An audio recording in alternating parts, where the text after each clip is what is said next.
Welcome back to Exit 82. All You Need, he came up with at a time where I think I was on the road with Fools at the time. I was on the road with Fools for Rowan. He sent me a demo. Fools for Rowan, for those who don't know.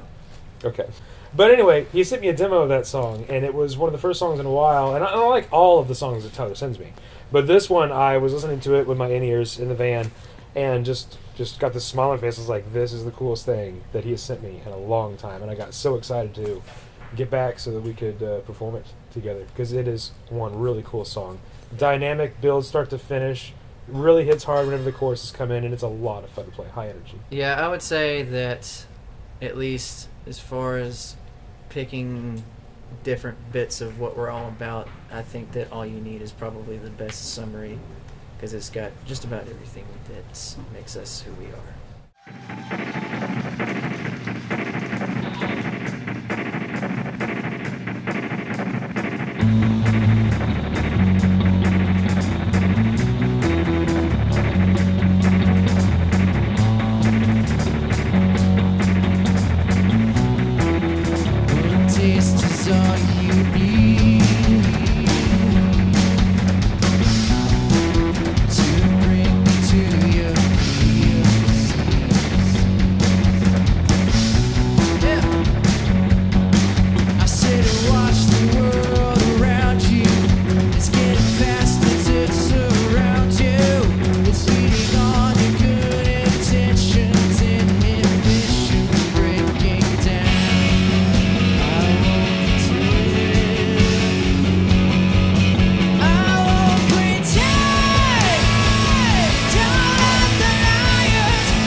Thank you so much. You'll Never Change from Fallout.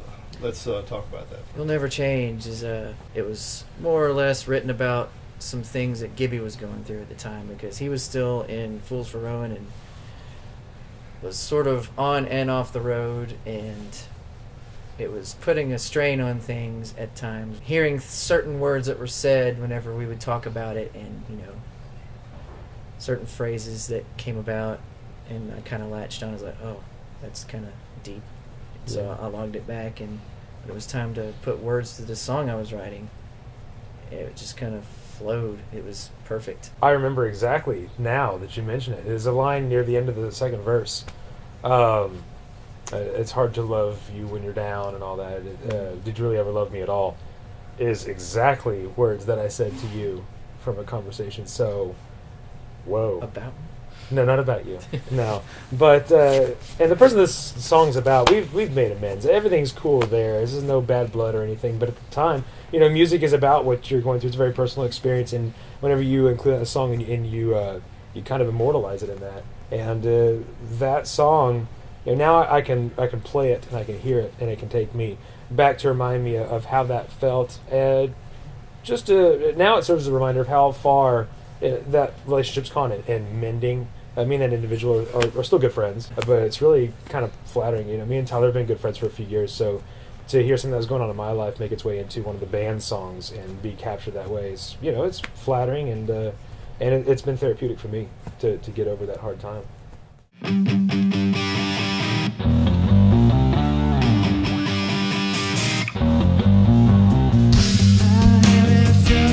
For some time, we are falling.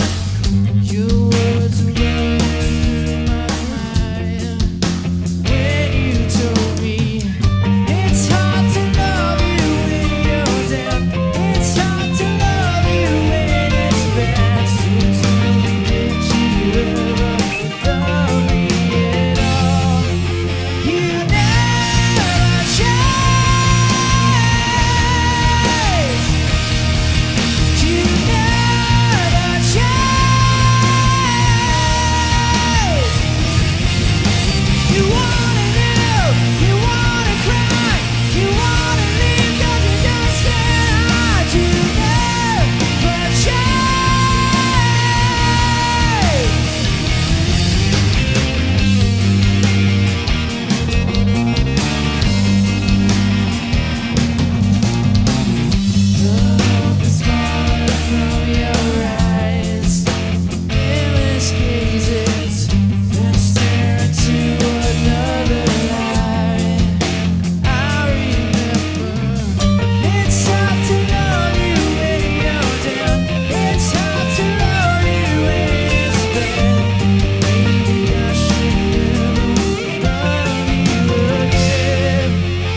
Thank you so much, everybody.